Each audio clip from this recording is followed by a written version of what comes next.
Hey guys, I want to say thank you for joining us this evening. We're going to be starting off a new podcast here for those who are just tuning in. This new podcast is called Shop Talk with your local contractor. And Shop Talk is just kind of like we're shooting the breeze, talking about just everything under the sun and also strategic plans too. It's a term that's used for guys in the field that gossip on the real talk, like we're getting education on the real estate market that's current. We're talking about construction projects, and we're going to be talking about people that are scamming.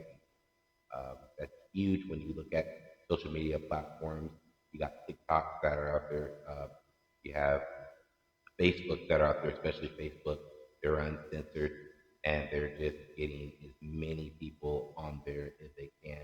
And you sometimes run across scam artists. So we're going to be talking about that. So we're going to be just introducing what I'm doing. My name is Devin. I'm going to go by Mr. D. And this is Shop Talk with your local contractor. So if you're looking at putting a project together, you're looking at investing in real estate, or you're looking at just being safe out there because all these programs that you run across on just basic social media to help you out along your way with the decisions that you would make to put together your ideas for maybe a new venture or career. And I've been in this program for 25 years as a construction worker, and for the last 7 years as a general contractor. And so I've been working in this field for quite a while. So I just want to say that I've got a lot of experience. I've done about 7 houses from the ground up. I have done about 12 fix and flip, and I have worked on over 200 projects, and that's commercial and residential. So I do have quite an extensive background when it comes to construction projects. And so there are people that have done a lot more. This isn't a pissing contest, but for what I have done and getting into the real estate market and also commercial, residential, uh, a lot of knowledge in the building trade. I'm your guy. I'm your local contractor. I'm here out of the Dallas Fort Worth area, so I just want to shoot the breeze with you guys, talk to you guys about um, construction projects that you may have coming up, as well as I want to talk to you about, your investment in the real estate market and being careful. So let's go ahead and just jump into this. Let's get it as quick as we can. So let's get it. Hey, thank you guys for watching. We're going to jump into the construction project right now. So construction project. When it comes to lead generation, you pay for the lead to find a contractor. For those of you that are out there, maybe it's a little bit of a bias, but I want to say this to protect you too. There's a two-way street on it. When a contractor calls you and you get more than one contractor, you don't need to be rude going, I've got someone thanks.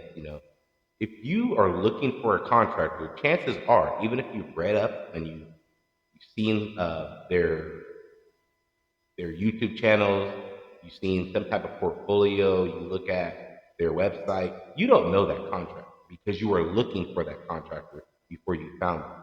And so then you find a contractor, then you're like, okay, you kind of get a little burnt when you get another phone call from a contractor. You were looking, you didn't know who was out there and who had availability.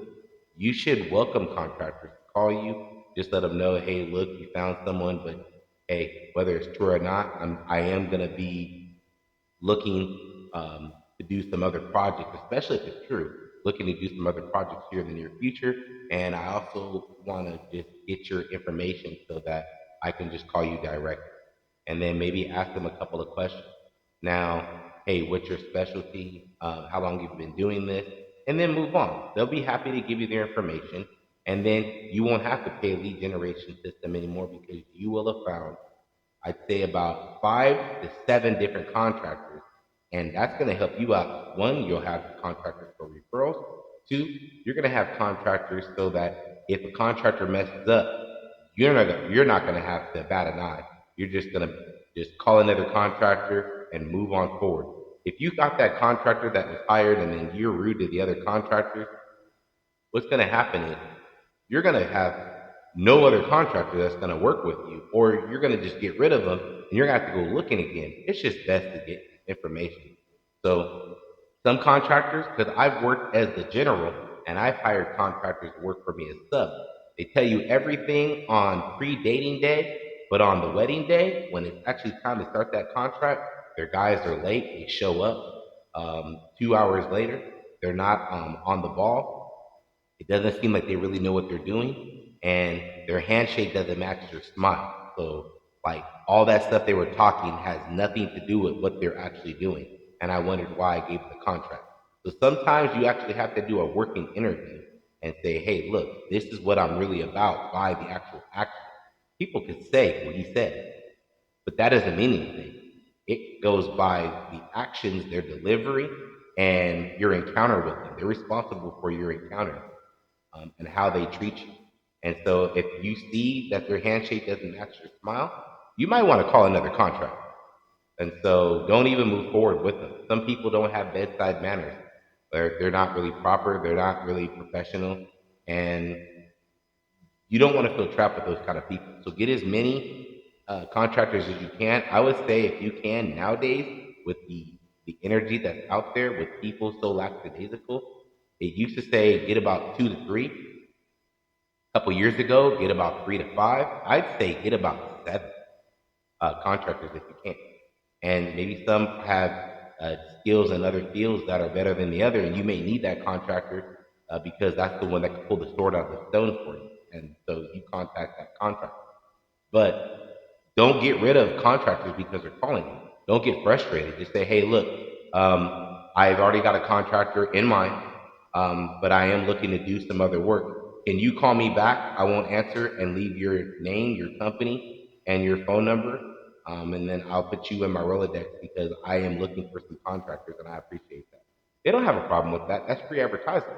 Most contractors, if they're smart, they're going to go ahead and say, fine. They're going to give you that information. If you feel that you have a pen and paper right there and you want to just get their information because they may not call you back. Some of them are like, oh, darn. And then maybe they're not professional. They won't call you back. But that also helps weed out the ones you don't want if they don't call you back right away after you say, hey, look, I'm going to hang up. If you call me back and then leave a name, your business name and your phone number, and I'll get a hold of you later, or I'll have you on my Rolodex, and they don't call you back.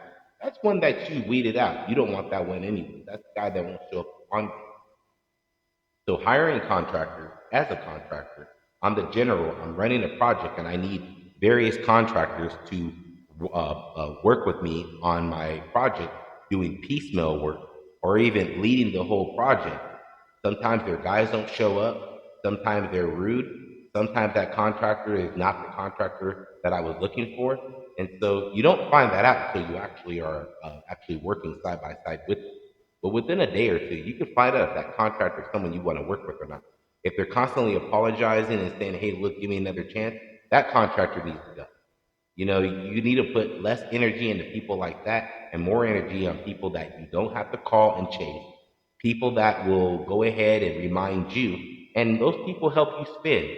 They're the ones that's driving force because when you're not trying to chase someone or you're not wasting your energy and your time with those type of contractors to say, well, you should have called me because you got my number. No, you really want the opportunity, you should continue to call me because you know by you flaking, that's going to make you lose the contract. Remember, I have the ability to hire you. You have the ability to do the work, but you want to get hired. So what makes you different than other contractors? You stand out by you step up to the program. Those contractors don't, then that's a clear red flag and a telltale sign that that's a weed out. So that's 100%. So I wanted to deliver that to you for construction projects when you're looking for a contractor. Also, don't go with the contractor that's so cheap as well. Some contractors are so skilled, they'll come in cheap and then they'll change order you. They'll change the job up and say that's a different thing. So that's going to be added on. That's a different thing. That's going to be added on. The cheaper you get that bid, nobody does anything for nothing. Then they're going to find a way to make their money because it's survival. One, you're cheating that contractor because it takes money to make money, and that contractor is here to make money. Two, it's funded by you. You're the one funding the project. So it's kind of like the birthday effect. If you're just having cake, ice cream, and balloons, turning on the radio, and then barbecuing some hamburgers and hot dogs, fine. It's going to cost you very minimum. But if you're hiring a DJ, a clown, and then you're actually having, a catering company come out, it's going to cost you. It's going to cost you a lot more money. So if you're wanting that, then you're paying for everything. That means if the contractor has a GC fee where they're not local to your area, but they're driving out there with their expertise and they need to stay in a hotel, them being a hotel is part of them being there. Those are living, breathing human beings. They have to use the bathroom. They have to sleep. They have to have shelter over their head when they're done with your project. They got to go somewhere, right? And if they want to stay in the local area, that's part of it. Part of that contractor being out there with their expertise and their skills is them being there, them being close by. So if they factor in a GC fee for like $600 to $1,000 for them being there for a week, week and a half, and that's going to cover their hotel expenses, that's part of it. So if the whole thing comes to 20 or 30 grand, yes, you should have to pay for that because them being there is part of it. If you have a plant you don't water, it's going to die. So if you don't give it sunlight, it's going to die. It's going to wilt. So you have to give it its correct vitamins, which is the sunlight. You have to water it so that it gets its water and its nutrients. So therefore, we're living, breathing people. So we use the bathroom. We have to take showers. We have to sleep. We're human beings. So therefore, we have to have accommodation. If you're just looking for any old body, get someone off the street. But if you need a specific contractor and that contractor meets the criteria that you need and they're giving you a fair deal, if they're adding that GC fee, that's what it costs, like a tool, to be on that job. Don't knock it. That's part of it being part of the job to get it done. So just be mindful of that. Don't be so cheap when you're hiring contractors because contractors don't want to get ripped off just as much as you don't want to get ripped off or have somebody do a crappy job. So just remember that. Be fair. I just wanted to deliver that information out there to people that are watching this because it goes both ways. Okay. So thank you for listening to that. We're going to go on to the next. So the next thing is the real estate. Real estate market is not the greatest right now because the interest rate is so high and it gives you for same amount of money that it took where you put down less money to buy a house, you're having to put more money for that same house, for that same house, for that 3 bedroom, 2 bathroom house with a 2-car garage and a nice backyard. If you had to put down 6,000 before, now you got to put down about 14,000 now. So your money for the same house is not going as far. And so what that does, that slows down buyers because they have to come up with more money. Now people have the money to buy and people have the money to spend. But when your money doesn't go as far, that doesn't mean that it's time to buy. Sometimes because your money's not going as far, you're not getting the best interest rate. It's time to just hold off until the market comes back. The market always comes back. There's no such thing as a used house. A house that was built in 1945 is not a used house. That is a house with good bones. If it's in good shape, it's a house with good bones. An 80-year-old house is not a used house. An 80-year-old house is an 80-year-old house. But if it finds new owners, that's a new owner, that's a good home. There's no such thing as a used house like a used car. You can't use that analogy the same way for houses as you do for cars. So, and if it's a classic, take the motor out, totally rebuild it. That's a 1956 Chevy. There's no such thing as a used 56 Chevy. That's a classic. That's what that's called. It's a classic. So, just remember that. So in the real estate market right now, the buying power is less when the interest rate is high.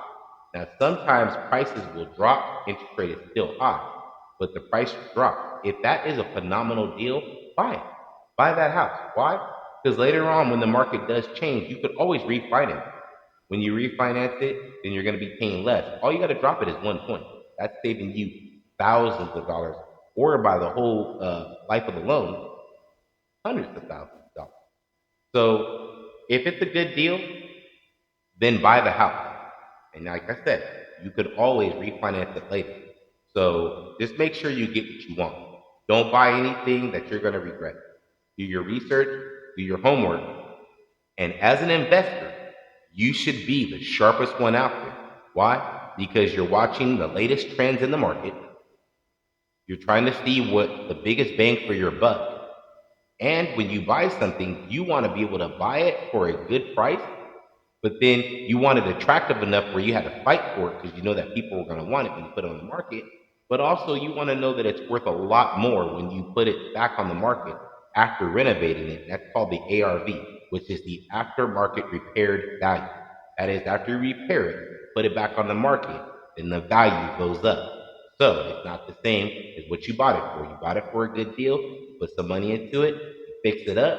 That's sweat equity on a good bones home that is a popular area, up and coming, and the house is a very attractive living house in the area and the way the house looks on the inside now. So you're gonna get the bang for your buck back. You're gonna get that money back. That's called that profit. So always look into that. So I just wanted to do those two things for you. And the last one is scam artists. The biggest thing is on Facebook and other social media platforms, but the biggest one is on Facebook.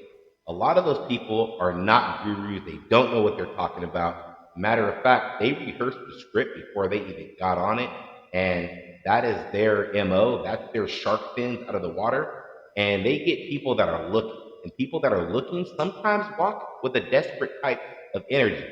And when they see that, they're looking to get that little bit that they can, that's a lot, and they're going in for the kill. If someone tells you for your first time buying a home that come to their event and so and such is, and I don't want to say names because I don't want to, for legality purposes, say the wrong thing about the wrong person, but I am going to say this about a lot of people that are out there on the internet. Those people are not gurus. They did not make money in real estate. They made money off of people like you going to their event and talking about how they did stuff that they never even did. Remember, he said doesn't mean anything without proof that they actually did it. So a lot of the people say they're gurus, they say they're the best, they say they can do it, but they're not actually gurus. They don't even know what they're talking about. And their stuff is actually leading because it is probably some real true information, but what they're directing it towards them to take their class and hey, I'll do some teaching for you for only $7,000 down, red flag. You should be putting that $7,000 down on a house. And if you have a real estate agent that is good enough, that real estate agent is going to walk you through what you need to know on your first time journey. It's like a parent for the first time. You don't need to have someone tell you how to be a parent. You just automatically get that, and then you automatically fall in love with your child the minute they're born. It's something that was God given, and hey, look, it's a natural instinct that we have love on first sight, and then you actually know what to do. So it's the same thing with buying a home as an investment. If you have a real estate agent that you're working with, you don't need to go to these guru programs and put down $7,000 to $10,000 for the teaching. That's money that even if you have the money and more than that, that's money that you could have put down on your fix and flip and made money off of. And now you're going to these gurus that are teaching you stuff on their experience, and then they're going around in circles going, okay, and this is how I made this money, and this is how I made this money, and then I'm just rich. And they don't tell you anything. They're talking around and about it and over it, but they're not actually teaching you anything. And then they're going, yeah, you know what? Well, if you do this, you can make money. Well, no crap, Sherlock, because of course that's why I want to do it, is to make money. Hey, I'm gonna break something down real simple. If a billionaire company like I'm not gonna say its name, but the W Giant for retail, for all the average home goods, they have their super centers and all that. If they're worth about $20 billion and somebody stole a $150 TV out of one of their stores, you think they're gonna go, nah, I'm rich, that's cool, you can go ahead and take that. No, they're gonna say prosecute that to the fullest. Because if they have 10 cash registers and they're short on the till 20 cents, if you have a couple hundred locations, that's several $1,000s in revenue that's gone. So a billionaire is not going to go, oh, no, that's okay. Don't worry. I don't need that. I don't need that. So just because you have that money doesn't mean that you should spend it with those gurus that say they're gurus when you don't know who they are. And Facebook's got a lot of liars and scam artists on there that are not viable. They speak a good game, they show their face, but they ain't who they really say they are, and they're not worth the salt and pepper on my beard to do the work for you and teach you what they say they know. Be careful. And so I've given you all the things that you need to know for this segment. I've introduced myself as Mr. D, Shop Talk with your local contractor here in the Dallas-Fort Worth area. If you tuned in to this show, thank you very much for watching. I'm going to be also talking about a two-part series on real estate investment. So it's going to be something that you're going to want to take notes or watch over again, because it's going to talk about where the market was at and the current market and the projections on where we're going to go later on in the market for the future. And remember, there are more millionaires in real estate than there is anywhere else, because real estate is top dog. There's no old homes, and it may change because trends go up and down, but real estate for over 150 years has been one of the top leading industries, and it won't go away, of why people are wealthy as average people. Thank you for watching. Don't forget to like and subscribe. Ring that icon so that you can get notified on what's coming up next. Until then, be safe and be blessed.